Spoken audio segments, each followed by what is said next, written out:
किसी गांव में एक बूढ़ा और बूढ़ी रहते थे। उनको एक पुत्र था। तो वो गरीब आदमी थे, किसी तरह दिन गुजारा कर रहे थे। बेचारा दिन गुजारा कर रहे थे। तो उसी प्रकार से कुछ ऐसा हुआ कि उस बूढ़ा बूढ़ी को लड़का को तबीयत खराब हो गया। तो रात को उस गांव में एक डॉक्टर रहता था, उसके यहाँ वो रात को ले गए। लेकिन डॉक्टर जो था दरवाज़ा खोला और बोला अभी मैं किसी हालत में नहीं देखूँगा। उस प्रकार से बहुत गिड़गिड़ाए ये दोनों प्राणी, बूढ़ा बूढ़ी, कि मेरा लड़का का जान चला जाएगा, इसलिए आप देख लीजिए देख लीजिए। फिर भी डॉक्टर बोला कि नहीं, हमसे नहीं होगा। तो उसी दरमियान में उसकी दरवाज़ा पर थोड़ा टाइम तक रहे कि देखे कि हो सकता है देखे। फिर नहीं देखे तो उस प्रकार से वो लड़का को ही प्राण टूट गया। तो दोनों प्राणी अब क्या करें, रोते हुए घर आए और उसका डाक कर्म किए अपना, और किसी तरह फिर जिंदगी बूढ़ा बूढ़ी जो थे वो गुजर करने लगे। उसी दरमियान में कुछ दिन बाद डॉक्टर का जो लड़का है उसका भी एक ही ठो था। तो उस लड़का को, डॉक्टर को, लड़का को सर्प काट लिया। ये सर्प काट लिया तो अपना इलाज करके वो थक गया, नहीं ठीक हुआ। बहुत जहरीला सर्प था, वो काट लिया था। तो वहाँ बहुत भीड़ लग गया कि भाई ये वो डॉक्टर, अच्छा डॉक्टर नाम किए हुए था। तो उसका लड़का जब ऐसा हुआ तो वहाँ भीड़ लग गया। तो उसमें एक आदमी बोले कि देखिए वो जो फलाना गांव का बाहर जो कुटिया बना के बूढ़ा बूढ़ी है, वो सांप जो काटता है उसको ठीक करते हैं, बहुत अच्छा आदमी है, हो सकता है उनसे ठीक हो ही जाएगा। तो डॉक्टर बोला देखो जाग बुला के लाओ। तो रात का समय था।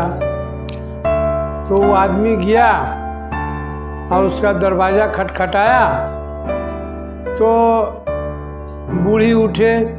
बूढ़ी उठने के बाद बोले क्या बात है, बोले ऐसा ऐसा बात है। तो उतने ही में बूढ़ा भी उठ गए। तो बात को सुन लिए थे। तो बूढ़ी कही इसकी नहीं, हम डॉक्टर को, लड़का को देखने के लिए नहीं भेजेंगे। मेरा जो डॉक्टर है वह मेरा बेटा को प्राण वही लिया। हम उसका दरवाज़ा पर गए और मुझे दूर के भगा दिया।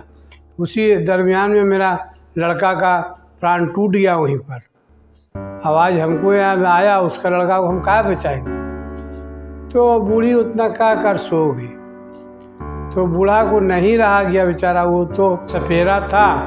तो भगवान के कृपा से उसके पास उसका विद्या था। तो कहा जब भगवान हमको कोई चीज़ दिए हैं तो किसी को प्राण बचाने के लिए दिए हैं। उस सोच के क्या किया कि जब देखा कि बुढ़िया छो गई तो आस्ते से ही अपना गमछा लिया और पगड़ी बांधा। पगड़ी बांध के आस्ते से दरवाज़ा लगा के निकल गए। तो वहाँ जाके देखते बहुत भीड़ था। तो ये पहुँचे तो वहाँ पर ही झाड़ फूँच किए ही बूढ़ा, और जब ठीक हो गया लड़का तो ये चटक वहाँ से निकल गए। निकलने के बाद डॉक्टर देख लिया था कि वही बूढ़ा है जो मेरे पास गिरा रहा था। मैंने उसका लड़का को नहीं बचाया, आज उस बूढ़ा मेरे लड़का को बचा लिया। तो कितना हम पापी है और कितना वो अच्छा है, भला आदमी है। भगवान का कृपा से हमारा लड़का को बचा लिया। तो उसी प्रकार से सोचा मन में।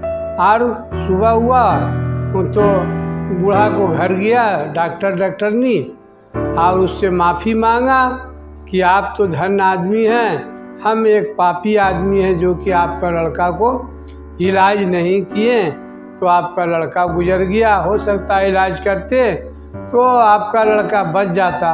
इसलिए हमसे माफ़ कीजिए, हमारा गलती को माफ़ कीजिए।